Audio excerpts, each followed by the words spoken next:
Assalamualaikum warahmatullahi wabarakatuh. Merebatomania, kicamania, saudaraku semua, sahabatku semua, apa kabar kalian? Semoga sehat dimanapun Anda berada ya.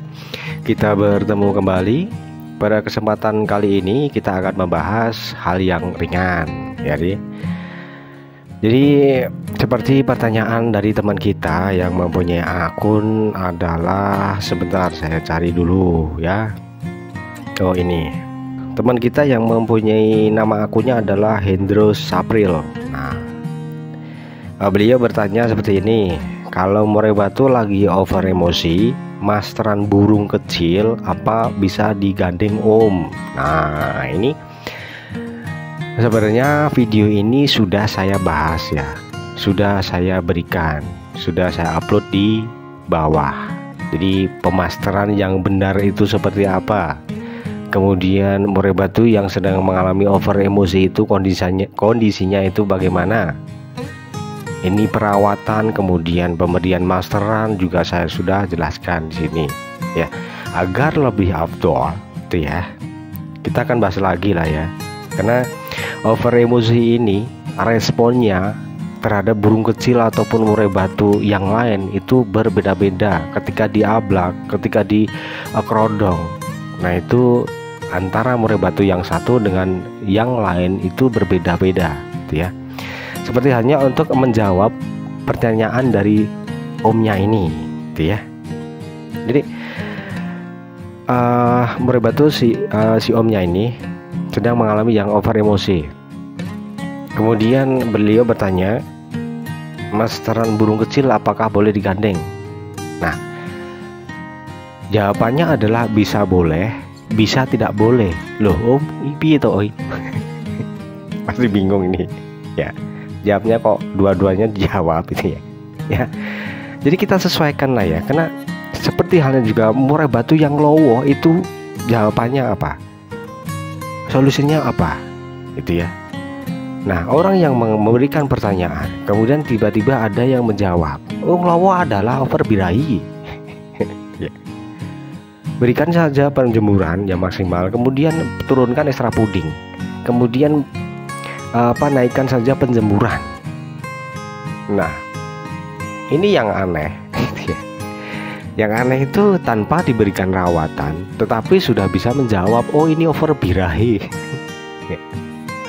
Ini saya kadang itu ketawa sendiri gitu ya, merasa tergelitik dengan jawaban itu dan dengan pertanyaan itu. Ya, sama ini antara yang memberikan pertanyaan dengan yang menjawab, ini sama-sama jenius gitu loh ya kalau saya pikirkan. Nah, jadi over birahi itu kita harus analisa dulu lah ya, jangan langsung dijawab gitu ya.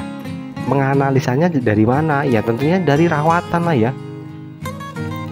Dari jemurnya bagaimana, kemudian pengembunannya bagaimana, pengumbarannya bagaimana, kemudian pemberian ekstra pudingnya bagaimana,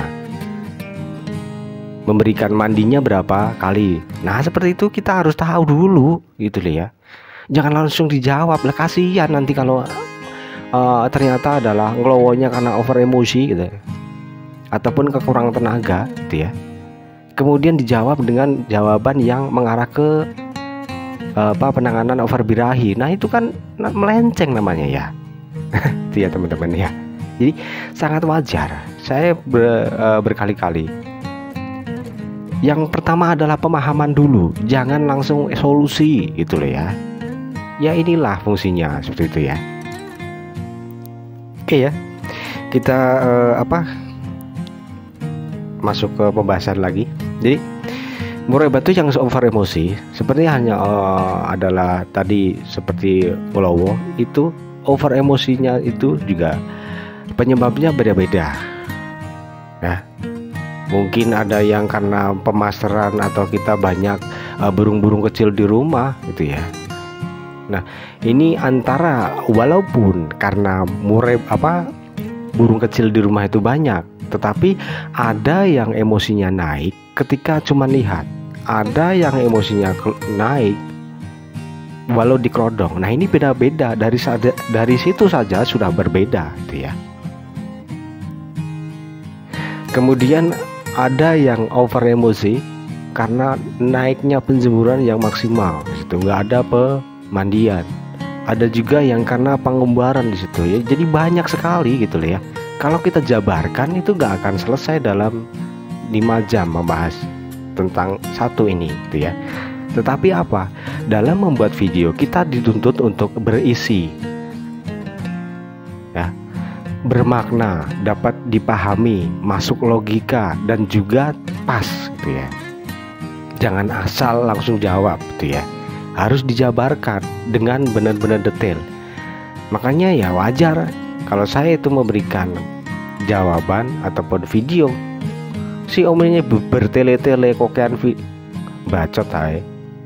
Apa ben videonya panjang gitu ya. Mungkin mungkin ada, tapi ya semoga teman-teman yang pertama memikirkan seperti itu, kemudian setelah mengecek lagi video yang lain, oh iya, jadi dituntut untuk kita itu sabar ya, seperti itu. Karena kita utamakan adalah pemahaman, bukan solusi ya. Kalau kita langsung berikan solusi itu nggak ada pemahaman di situ. Nah, kalau pertanyaan langsung ada dijawab, nah itu mungkin cuman mencontek. Jadi ini si pemberi jawaban ini cuman menyontek tanpa ada pemahaman sebelumnya. Seperti itu ya teman-teman ya. Nah seperti itu, kita kembali ke pembahasan lagi. Jadi untuk omnya ya, apakah over emosi boleh digandeng dengan burung kecil? Ya ini menyesuaikan. Gampang ini om sebenarnya. Jadi langkah yang harus diambil untuk omnya bahwa ia lihat pergerakan ataupun tingkah laku ketika murai batunya itu ditempel dengan burung kecil. Apakah dia itu memperlihatkan emosinya naik atau tidak? Kalau memperlihatkan emosinya keluar, maka jangan ditempel, bisa dikerodong murai batunya. Tetapi kalau dikerodong kok masih memperlihatkan emosinya naik, maka ini harus dipindah ya. Karena kalau dia itu sedang over emosi, kemudian ditambah lagi pemasteran yang menimbulkan emosi, maka ini akan lebih parah. Bahkan ada bisa yang namanya adalah jak bulu, ada yang sampai ngelowo ya, pokoknya macam-macam lah ya. Jadi antara burung murai batu yang satu dengan yang lain itu cara menampilkan itu beda-beda. Kalau dengan diperlihatkan burung kecil kok dia santai-santai saja, dia nggak respon, ya nggak apa-apa, berarti ini lanjutkan saja gitu loh ya om ya. Karena mungkin omnya ini bertujuan untuk memasterkan burung kecil, umpamanya adalah konin di situ ya. Jadi si omnya ini agar murai batunya itu bisa ngerol kayak konin, seperti itu. Jadi intinya adalah kita memahami dulu emosinya itu naik atau tidak. Dari mana? Ya dari tingkah laku yang diperlihatkan itu ya om ya. Jadi seperti itu ya om ya. Kalau dari video yang dikomentari oleh om ini, jadi kita itu intinya adalah menaikkan mental ataupun kita menguji mentalnya ataupun emosinya di situ dengan burung kecil. Agar apa? Membesarkan hati si murai batu. Jadi agar dia itu percaya diri gitu loh ya. Nah seperti itu ya teman-teman ya. Nah mungkin cukup itu dulu lah ya. Mungkin bisa dipahami. Untuk teman-teman yang mengalami hal seperti ini atau ada pertanyaan seperti ini juga semoga menyimak dan bisa memahami, memasukkan logika ya. Jadi kesimpulannya, kita dalam menyimpulkan sesuatu terutama dalam masalah murai batu, kita harus pahami dulu. Seperti itu. Kalau kita sudah pahami, kalau kita sudah bisa memasukkan logika, maka kita akan otomatis pintar. Kasarnya seperti itu. Kita akan bisa mencari solusinya. Nah seperti itu ya teman-teman ya. Oke, mungkin segitu dulu video untuk kali ini ya. Semoga bisa dipahami, semoga dimengerti ya. Untuk yang belum subscribe, boleh subscribe di situ agar channel ini berkembang, agar bisa dapat memberikan pengetahuan bagi banyak orang gitu ya. Oke, mohon maaf bila ada kata-kata yang kurang berkenan ataupun candaan yang kurang berkenan ataupun menyinggung hati teman-teman, ya mohon dimaafkan lah ya, karena ini cuman guyonan gitu ya. Jadi saya menganggap itu saya dan teman-teman itu lagi duduk bareng, ngopi bareng, ngerokok gitu ya. Jadi sedang santai, sedang ngobrol, kita sharing gitu ya gitu. Jadi kita nggak perlu lah ya namanya berpikir buruk ataupun negatif ke teman kita yang kita ngajak ngobrol. Kita nih positif thinking aja lah, biar enak, biar kita nggak ada beban. Seperti itu ya teman-teman ya. Segitu dulu. Wassalamualaikum warahmatullahi wabarakatuh.